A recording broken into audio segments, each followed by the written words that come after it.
Bonjour à toutes et à toutes. Voilà, voilà, Sylvain Joseph. Donc, moi, je suis enseignant de technologie à la base et ça fait une dizaine d'années que je travaille au Clémy. D'abord en académie, je tenais le rôle de Caroline, et maintenant au Clémy National où on forme à tout ce qui est formation de formateurs, pardon, en EMI. Donc aujourd'hui, vous parlez, pour compléter les propos du collègue, des pistes pratiques pour travailler ce concept de captation de l'attention en classe. Donc je vais m'appuyer sur deux dossiers. Le premier, c'est le dossier de la Semaine de la presse et des médias à l'école, qui est disponible sur le site du Clémy. Et le deuxième, c'est un autre dossier qui s'appelle la course à l'attention, qui a été publié par Réseau Canopé il y a déjà 2-3 ans. Donc voilà, c'est les deux travaux que je vais présenter. Oh là.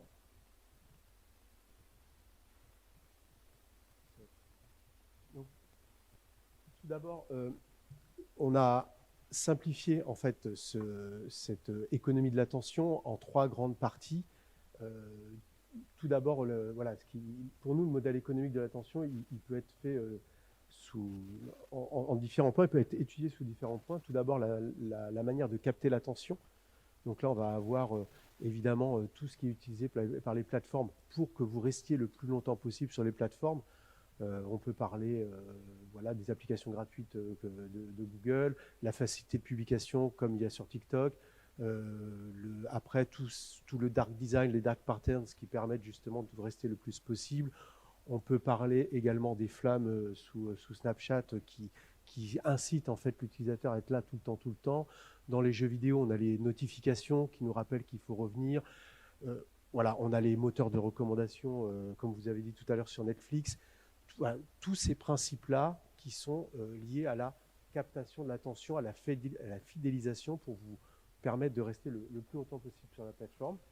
La deuxième partie qui est plutôt autour de la collecte des données, qui est sur deux pans. Il y a un volet juridique avec les mentions légales des sites internet, des plateformes qu'on coche sans lire, évidemment. Et après, il y a la méthodologie technique de capter l'attention. Et donc là, vous avez les fameux cookies, mais il n'y a pas que. Il y a aussi les téléphones portables. Voilà, tout moyen est bon pour capter les données une fois qu'on a capté votre attention. Et enfin, dernier point, vous l'avez longuement expliqué, c'est tout ce qui est monétisation de ces datas à des fins publicitaires, parce que vous l'avez dit également, chaque réseau social est affilié à une régie publicitaire qui est là pour mettre en relation donc des annonceurs avec des utilisateurs. Donc voilà autour de quoi tournent en gros c'est les différentes activités qu'on peut proposer aux élèves. Je vais descendre. Donc tout d'abord, vous présentez les deux activités puis une fiche ressource. La fiche ressource qui a été élaborée par Dominique Boulier, qui est sociologue du numérique. Vous pouvez retrouver ses écrits. Donc voilà, ça va être un discours complémentaire à celui que vous venez d'écouter et qui va expliquer en fait plutôt sur la captation de l'attention au niveau sociologique, et il va parler lui de boussole de l'attention, des boussoles de l'attention. Donc on va avoir un regard complémentaire à celui que vous avez eu ce matin sur ce phénomène-là. Et nous, on a essayé de traduire ça en deux fiches pédagogiques. Donc encore une fois, vous cliquerez sur le bouton télécharger, vous téléchargerez le dossier, vous aurez les fiches pédas. Et la première, qui est fait pour le cycle 3, donc plutôt primaire, mais voire sixième, sur l'explication de YouTube, le moteur de recommandation de YouTube, en fait, voir comment expliquer aux élèves, aller sur YouTube avec les élèves et les faire cliquer et voir en fait où est-ce que ça les emmène, comment le moteur de recommandation en fait les emmène, leur propose de nouvelles choses en fonction de ce qu'ils ont déjà regardé. Donc on est vraiment là dans de la découverte du moteur de recommandation de YouTube. Voilà. Donc c'est quelque chose d'assez simple, d'assez basique, mais on est dans une première découverte, puisque sur les élèves, là en cycle 3, ils ont entre 8 et 11 ans, ils sont déjà tous sur YouTube. Donc voilà, leur faire déjà comprendre que la plateforme qu'ils utilisent, derrière il se passe des choses, nous c'était une première approche pour appréhender le modèle économique de l'attention. La deuxième fiche pédagogique, donc je vais vous en parler un peu plus un peu plus avant, puisque c'est moi qui l'ai réalisé, donc je vais pouvoir rentrer un peu plus dans le détail, et qui est plus pour un niveau lycée, on va dire SNT, prévu seconde, pardon, sciences numériques et technologies. Voilà, donc mais on peut peut-être, je pense, l'utiliser déjà au collège. Deuxième dossier, donc c'est le dossier la course à l'attention qui est pareil, hein, qui a été réalisé. Alors lui, ce que je vous disais, a été réalisé par 2-3 ans. Alors son intérêt à lui, c'est qu'il est composé en deux parties. La première partie, ce sont des regards croisés de chercheurs. Comme, donc là, vous avez Yves Citon, qui a travaillé beaucoup sur l'économie de l'attention. Donc après, vous avez autour du design et de l'éthique. Donc on va plutôt tourner autour des dark patterns, dark design. Voilà, exprimer comment en fait le design des applications, le design des sites web est fait pour capter votre attention. C'est ça le dark pattern et le dark design. C'est qu'on met tout en œuvre pour vous garder le plus longtemps possible. Vincent Relu qui va nous parler des notifications. Anne Cordier, voilà, pour ceux qui connaissent sur les pratiques des jeunes, et évidemment, hein, sur justement avoir un regard un peu différent qui va, voilà, le titre dit tout, hein, de ne pas trop paniquer, ils sont aussi conscients, les jeunes ne sont pas forcément des inconscients. Dory Brouillat qui parle, elle, des algorithmes et de l'attention, voilà, ça a été dit tout à l'heure, hein, les algorithmes sont aussi étudiés pour capter votre attention. Quand je pense moi, aux algorithmes informationnels, les Apple News, les Google News, voilà, toutes les news que vous recevez, c'est pas vous qui êtes le rédacteur en chef de votre information, c'est pas un journal, c'est l'algorithme qui classe en fonction de vos intérêts et puis en espérant que ce soit que de vos intérêts, le reste je sais pas, c'est une boîte noire, donc je sais pas. Et enfin, Marie Léraud qui nous parle du prix de l'attention. Donc voilà, c'est un coût, hein, on a entendu parler, 1 euro pour Facebook et par an par utilisateur au début. Donc voilà, ce coût, cette attention, en fait, c'est un modèle économique qui a un coût et qui rapporte énormément d'argent. Derrière,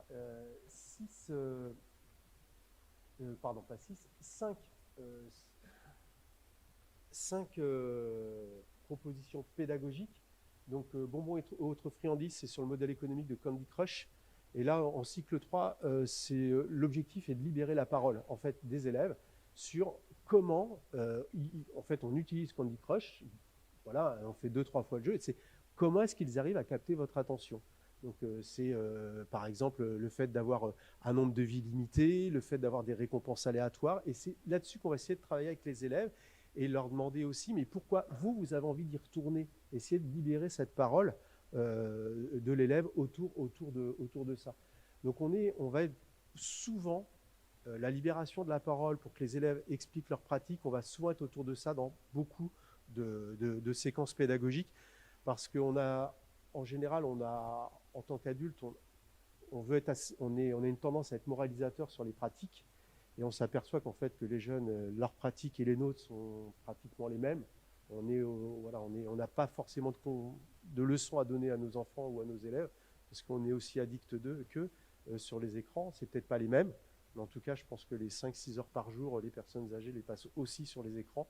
C'est peut-être, encore une fois, pas les mêmes écrans, mais ils y sont aussi. Donc voilà, donc juste nous, notre intérêt là-dessus, ça va être de libérer la parole, si je peux, et de prendre conscience, qu'ils prennent conscience de ce qu'ils font, sans nous avoir un côté moralisateur. C'est pour ça que j'aime beaucoup l'approche économique, parce qu'on a, pour le coup, on explique comment ça marche, et on n'a pas ce volet moral qui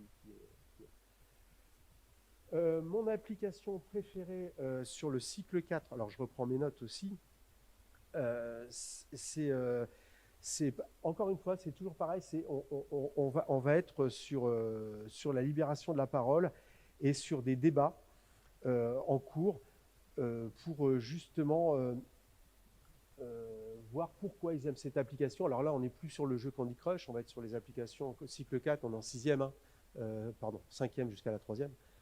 Donc là, on va être plus sur TikTok, sur Facebook, sur Google. Et donc, on passe d'un jeu aux réseaux sociaux et on va être dans le même schéma de libération de la parole. Donc, et qu'ils expliquent pourquoi est-ce qu'ils utilisent ce jeu-là, pourquoi cette appli-là, quels sont qu'est-ce qu'ils voient sur les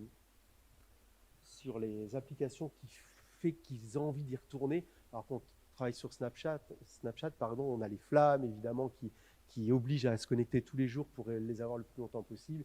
Il y a les notifications, ce que je vous disais tout à l'heure. En fait, c'est ça qu'on veut qu'ils ressortent. Quelles sont les manières. La publicité sur les réseaux sociaux, elle explore donc un petit peu plus le concept économique, de voir comment, et c'est là qu'on voudrait essayer de ressortir à travers ce côté-là, la publicité comportementale, la publicité liée à la navigation. Donc là, on est dans une étude de publicité, ou la publicité mass média qu'on voit à la télé, et donc montrer que ce ciblage publicitaire est de plus en plus fin grâce aux données qu'on donne tous. Et voilà, là on est vraiment autour de ça. En lycée, enquête au cœur du circuit de récompense, cette fiche pédagogique, elle va plutôt, alors c'est en SVT, on est en SVT seconde, et là c'est plutôt, ça va se tourner plutôt autour des hormones du plaisir, la sérotonine, la dopamine, voilà, donc cette fiche pédagogique est vraiment très orientée SVT sur comment nous, on a envie d'y retourner, qu'est-ce qui se passe dans la chimie de notre cerveau. Je ne suis absolument pas prof de SVT, donc je n'en dirai pas plus. Mais pour ceux si vous êtes dans ce champ disciplinaire, il y a des fiches sur lesquelles on peut travailler. Et enfin, sommes-nous tous aliénés auprès des réseaux sociaux? Là, l'objectif, c'est de créer de cette fiche-là, c'est d'avoir, là on est en SNT réseaux sociaux seconde. Et là, l'objectif, c'est vraiment plus d'étudier vraiment le modèle économique et de faire des affiches sur comment ça fonctionne et comment... voilà, on prend Facebook, on prend Twitter et on essaye de voir quels sont les éléments qui captent l'attention. Derrière, comment sont monétisées les données, quelle est la place de la publicité dans le flux. Ça aussi, c'est intéressant, ça a été également dit tout à l'heure. Sur Snapchat, sur Twitter, sur Facebook, la publicité a le même format qu'un article de presse, qu'a le même format qu'un article d'un influenceur, qu'un article de tout à chacun. En fait, tout a le même format.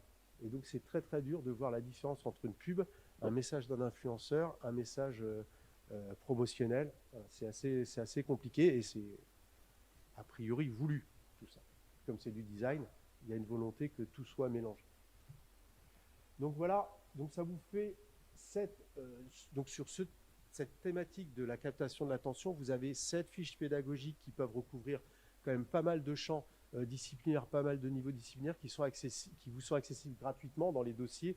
Donc je ne suis pas là pour, voilà, je ne vais pas aller plus loin sur celle-ci. Je vais m'arrêter sur celle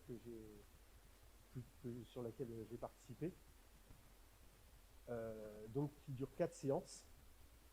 Et donc là, on s'est rapproché. Donc la première séance d'une durée d'1 heure, on est en petit groupe. Et là, l'objectif pour nous, c'est d'aller sur des plateformes et d'analyser comment elles captent notre attention. Et pour ça, on s'est rapproché de La Croix, du magazine La Croix Hebdo, qui avait sorti un dossier il y a 4-5 ans sur la captologie de l'attention. Donc ils nous ont mis à disposition leur dossier. Donc il est téléchargeable aussi. Et dessus, en fait, ils présentent Facebook, ils présentent Twitter et ils montrent les points qui captent l'attention. Donc en fait, c'est la fiche corrigée du prof. Et on peut demander la même chose aux enseignants. Notamment sur Facebook, vous avez toujours les 3 petits points qui clignotent en permanence pour vous inciter à répondre. Vous avez les notifications, vous avez... Voilà. Donc on vous incite en permanence. Vous aimez telle personne, alors peut-être que vous aimerez telle autre personne. On vous incite à aller avoir de nouveaux amis. Et donc c'est un peu ça qu'on essaye de montrer aux élèves, comment on capte l'attention des utilisateurs. Donc ça, c'est à peu près l'étape 1. Vous captez, vous fidélisez pour vous faire revenir en permanence. Et donc, en gros, pendant 1 heure, on les fait chercher en petits groupes et après, donc chacun sur des plateformes différentes, et après on fait une synthèse pour tout le monde, et comme ça, chacun voit les points communs de captation de l'attention entre telle ou telle plateforme. Donc c'était ça l'ambition. Vous pouvez mettre en œuvre. La deuxième séance, ah, c'est pas bon ça. J'ai changé. La deuxième séance d'une durée d'1 heure, toujours pareil, on va retourner sur les réseaux sociaux et puis on va essayer de lire ces satanées mentions légales qu'on ne lit jamais. Alors peut-être en les simplifiant, alors elles sont toutes en français, hein, parce que depuis qu'on a le RGPD, les mentions légales sont obligatoirement en français, donc voilà, c'est déjà une chance. Et juste peut-être essayer de voir quelles sont les données qui sont captées, parce qu'ils nous le disent. Ils nous disent toutes les données qu'on capte, qu'ils captent, et normalement, ils doivent dire la finalité du traitement. Normalement, c'est des logiques. Donc voilà, les faire aller à cet endroit-là, et en petits groupes, toujours pareil, et après on fait la synthèse des données captées sous forme de carte mentale, par exemple, on fait la synthèse, et de montrer en fait qu'on autorise beaucoup de choses, et que c'est nous qui l'autorisons en cochant la croix. On a signé le contrat, quoi. C'est un contrat qu'on signe et qu'on accepte. Voilà. Passer un peu de temps là-dessus me paraît plutôt pas mal pour qu'ils comprennent que en fait, ça va être compliqué de revenir dessus puisqu'on a donné notre accord. C'est ça la finalité, le que dois-je retenir. On a donné notre accord pour qu'ils prennent toutes ces données-là. J'essaie de voir. Également, alors dans ce groupe-là, essayez de voir aussi les modalités techniques de captation de l'attention. Donc vous avez vu, on en a parlé, on a un peu parlé des modalités, les cookies, vous connaissez tous, hein, sur les navigateurs Internet qui permettent de capter l'attention, mais il y en a d'autres. Vous avez les formulaires d'inscription. Dans un formulaire d'inscription, vous donnez à minima une adresse mail, mais vous pouvez donner beaucoup plus de choses, hein. Facebook demande l'orientation sexuelle, demande votre religion, voilà. Donc, vous allez sur Tinder, on va vous demander aussi beaucoup plus de choses. Donc voilà, donc on demande des choses et qu'on donne à l'inscription. Donc c'est nous qui les mettons, hein, personne ne nous oblige. Vous avez également les interconnexions. Si vous êtes, je sais pas, connecté à Libération, au Figaro, et que vous voulez cliquer sur Twitter pour publier l'article à votre réseau, à un moment donné, il va falloir mettre votre code Twitter et votre mot de passe Twitter, et là, il va se passer des interconnexions. Voilà. Et donc, qu'est-ce qui se passe dans l'interconnexion, dans les mentions légales, encore une fois? Qu'est-ce qui se passe? Moi, j'avais travaillé sur l'interconnexion entre TripAdvisor et Facebook. Et donc, quand on fait l'interconnexion entre les TripAdvisor et Facebook, en fait, TripAdvisor vous met de la publicité en provenance de Facebook sur le site internet de TripAdvisor. Voilà, c'est de l'affichage publicitaire qui est mis dans certains endroits. Voilà ce qu'on accepte, par exemple, mais il y a aussi des échanges de data. Et Facebook dit on a besoin des datas de TripAdvisor pour mettre la bonne publicité. Sinon, c'est pas rigolo. Donc voilà, donc c'est des choses comme ça qu'on peut étudier avec les élèves. Et ça, vous avez des documents ressources que vous avez dans le dossier pédagogique qui vous sont fournis. Vous n'avez pas juste la fiche, vous avez également les documents qui vont avec. Vous avez les montres connectées, vous avez les téléphones. Tout ce qui est objet connecté permet aussi de capter votre attention, de capter vos données, pardon. Et c'est vrai que ça, c'est quand même un sacré mouchard, hein. Voilà, les géolocalisations, mais pas que, hein. Si vous mettez votre rythme cardiaque, voilà, on peut mettre tellement de choses que ça peut, vos heures de sommeil. Donc on a vraiment beaucoup de données qui sont mises en place. Donc voilà cette deuxième partie, cette deuxième séance. La troisième séance pourrait tourner autour du comment ça fonctionne un algorithme. Et donc là, moi, je suis allé sur l'agence TIS. Donc l'agence TIS, c'est une agence de communication et qui a publié alors, c'est schématique. On n'est pas dans du détail. C'est des schémas fonctionnels. Et vous avez Facebook, vous avez Instagram, vous avez Twitter, vous avez LinkedIn, vous avez YouTube. Et donc, ils présentent comme ça des manières, comment eux fonctionnent, comment ils classent, quand vous publiez, vos médias. Donc, si vous mettez un titre, vous avez plus un point. Si vous mettez des mots-clés, vous avez plus un point. Voilà, donc c'est les petites coches, hein, que vous avez au début. Et donc, on peut demander justement aux élèves de voir, explique-moi comment ça fonctionne avec tes mots, traduis-moi le schéma en mots, pour voir comment ça fonctionne. Est-ce que ça fonctionne pareil sur Twitter, sur Facebook, sur LinkedIn? Alors LinkedIn fonctionne d'un peu différemment parce que c'est un modèle gratuit payant déjà, et donc il fonctionne un petit peu différemment LinkedIn, mais vous pouvez déjà essayer de voir avec les élèves. Et après, il y a tout ce qui est mesure d'audience, hein, c'est la deuxième colonne. Donc si c'est retweeté rapidement, eh ben, vous avez plus un point. Si les articles sont lus, vous avez plus 2 points, s'il n'y a pas que le titre. Voilà, donc vous avez comme ça, c'est une notion de classement, de ranking, on va le dire, on va employer un mot un peu dur. Mais voilà, vous avez une explication dans les grandes parties du fonctionnement. On n'est vraiment pas dans de l'algorithmie, hein, parce que voilà, en éducation média, on ne rentre pas dans ce détail-là, on laisse ça aux spécialistes. Mais là, ça permet juste de comprendre ça. Donc voilà, comment, et ça c'est utilisé, alors pourquoi l'agence TIS l'utilise? Parce qu'elle dit à ses clients, si vous faites ça, vous allez mieux toucher les gens auprès desquels vous voulez faire des annonces. Donc c'est dans un but de communication, mais nous on peut l'utiliser à l'envers pour comprendre comment ça fonctionne. Donc c'était ça un peu l'objectif de cette 3e séance. Et enfin, la dernière séance, vous l'avez très bien expliqué, on est autour de la monétisation. Et déjà que nos élèves comprennent que derrière chaque GAFA, il y a une régie publicitaire, déjà qu'ils comprennent ça, ça serait déjà beaucoup de dire que voilà, qu'ils tapent Snapchat, ils mettent ADS, hop, ils sont sur la régie. Facebook, ADS, ils sont sur la régie. TikTok, ADS, je suis sûr qu'on trouve la régie, même si c'est chinois et pas américain, mais de dire qu'à chaque fois, il y a une régie publicitaire et que la régie publicitaire, elle est là pour mettre en relation un annonceur avec des clients potentiels. Donc on est dans un modèle économique capitaliste traditionnel, on veut mettre une pub auprès des gens, auprès des bonnes personnes, et que fait le réseau social ?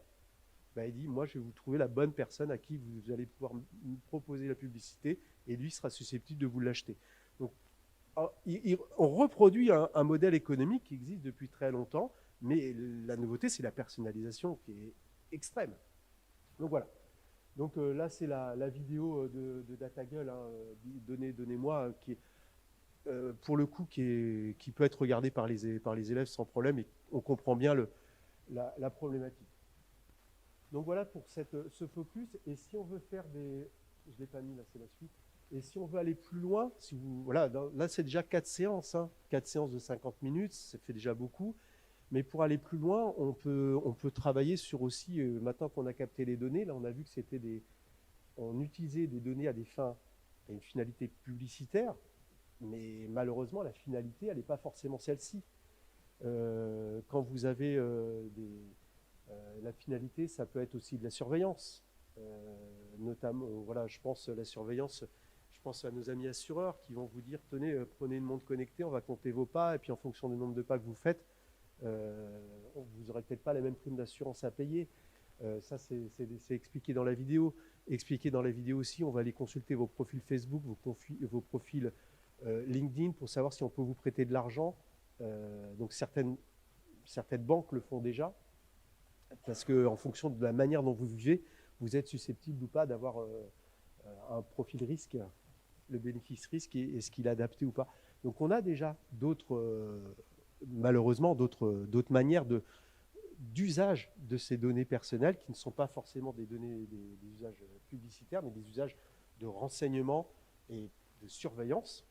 Et là, voilà, derrière, on peut tirer des fils démocratiques. Voilà, donc c'est un peu juste ça sur lesquels si vous voulez aller plus loin. Vous pouvez également travailler sur des enjeux plus forts que juste de la captation à des fins publicitaires. On peut aller vraiment sur les enjeux démocratiques. Ce qui est plutôt intéressant pour nous en EMI, on aime bien aller jusque-là aussi. Après, c'est vrai qu'en fonction de l'âge des élèves, c'est plus ou moins compliqué. Alors, je voulais vous présenter également d'autres sources. Alors, c'est pareil, c'est des ressources que vous pouvez trouver gratuitement sur le site du Clémy ou alors dans les ateliers Canopée. Donc, Nos ados sur les réseaux sociaux, ça c'est un nouveau livre qu'on vient de travailler, sur lequel on vient de sortir. Et justement, il y a une partie autour de la captation de l'attention. Et si vous voulez aller vraiment dans la captation de l'attention hyper simple, expliquée aux élèves, vous prenez Dans la tête de Juliette, c'est une bande dessinée. Juliette, on vit une journée de Juliette et qui doit faire un spectacle de danse le soir et qui est malheureusement avec son téléphone tout le temps et il n'y a rien qui va. Et puis à un moment, son téléphone va la faire aller là où il ne faut pas, mais va aussi l'aider à aller là où il faut. Et donc voilà, et à chaque fois vous avez donc une partie BD très accessible pour les gamins et une planche, de temps en temps, une planche totalement écrite où on va expliquer le concept. Donc ça c'est plutôt la fiche prof qui va avec le côté élève. Donc c'était un peu le principe. La famille tout écran, alors je ne sais pas si vous connaissez cet univers de famille tout écran, donc le livre qui est en téléchargement gratuit, la série télé aussi vous pouvez voir sur YouTube, et enfin Mediasphere, donc qui est un jeu de plateau où sous couvert de jeu, en fait, l'objectif c'est juste de libérer la parole des élèves et de décentrer la parole. L'élève ne parle plus de lui, mais répond à une question sur une carte. Et donc on arrive quand même avec Mediasphere à faire que les gamins se racontent pas mal de choses et mais pas eux, ils ne se racontent pas eux. Donc c'est vraiment l'intérêt de ce jeu de cartes, mais c'est un trivial poursuite. Voilà, donc vous pouvez le faire vous-même si vous voulez, quoi. Il n'y a pas de, vous pouvez prendre les questions, mais voilà. L'objectif, c'est vraiment de libérer la parole, parce que c'est vrai on sait que les élèves se racontent de leur propre pratique sur le web, c'est compliqué devant leur père. Voilà, il y a beaucoup de jugements, et donc là, ça permet d'enlever cette partie. Donc voilà pourquoi je vous présente cette ressource. Je voulais vous présenter également pour la dernière slide donc le livre d'Yves Citon, L'économie de l'attention, qui est un livre avec plusieurs auteurs de mémoire. Celui-ci, il a fait aussi l'écologie de l'attention. Bon, il en a fait beaucoup. Et également le Conseil national du numérique, qui a sorti voilà, un gros rapport sur votre attention, s'il vous plaît, que vous pouvez aussi aller consulter, justement pour en savoir plus, pour compléter le discours que vous avez eu ce matin, et puis aussi ces approches-là. Donc là, vous allez avoir quand même vous avez une revue de l'existant qui est assez intéressante.